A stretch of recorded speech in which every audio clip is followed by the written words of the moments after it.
Hi everyone, and welcome to the Womenomics Fast 5, where we spend 5 minutes on fast facts about a key topic relating to personal finance, investing, or anything else of interest. Today's topic is going to be all about getting started with investing.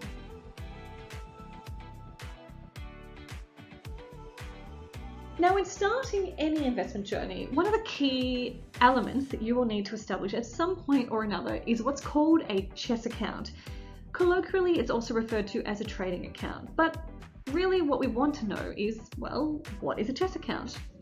CHESS is an acronym that stands for the Clearinghouse Electronic Sub-Register System, and it is the computer system used by the Australian Stock Exchange, or the ASX, to manage the settlement of any buying and selling of shares and to record who holds what shares.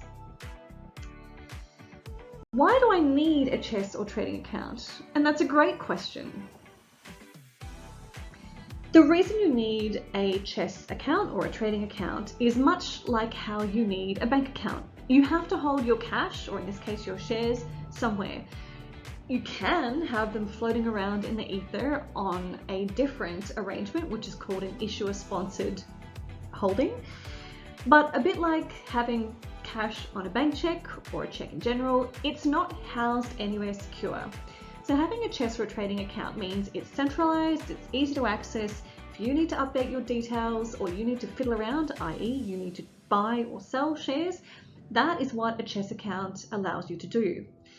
But of course, there are many options, and let's delve into how and where you can get one established. Some of the common big players, as I'm sure you can imagine, are the top 4 banks. But there are many others out there. I'm not here to tell you what you should or shouldn't do in terms of who you should establish a CHESS or trading account with. All I am going to say is make it super convenient for yourself. For example, I'm not advocating being an NAB customer, but I am a 4th generation NAB customer, and that's where I do all my banking. Doesn't mean it's the best out there, it's just a habit really more than anything else. But as a result, to make things really easy for myself, I set up a NAB trade account for all my CHESS trading. But does that mean that's where you should go? Not necessarily. If you have, bank accounts with Westpac or Commonwealth Bank or ANZ or whomever you wish, just make it really easy for yourself. These days, the majority of trading accounts will offer comparative transaction fees. They're all going to be much of a muchness. The bottom line is you really want to make it easy for yourself.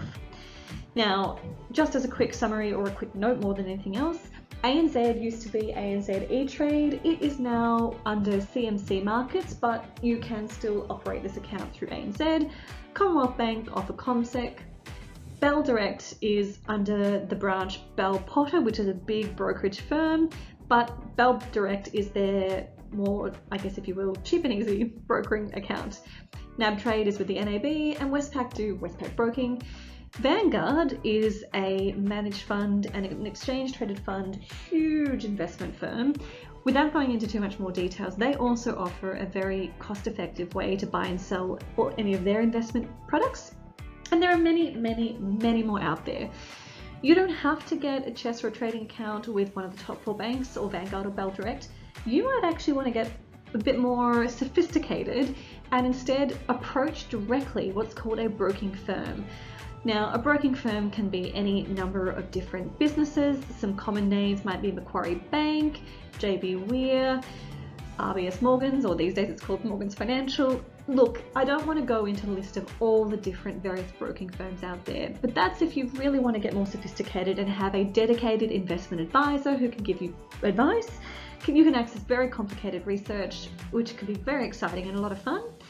But at this point in time, if you're really just starting out at the very beginning, I would suggest picking something very more streamlined and trying, if you can, to marry it up with whichever bank you currently bank with, if it happens to be one of the common top 4 banks. And that's really it. Once you get the account up and running, it's really then a matter of deciding how much you want to invest and where, and we will cover that in future topics. So hopefully that was a very quick, fast 5 summary of what it is or how to get invested and start the process. We hope you enjoyed this video, and if you have any questions, as always, please feel free to reach out to us, as we'd be more than happy to create new content in this Fast 5 series on topics that might be of interest to you. Thank you, and talk to you later.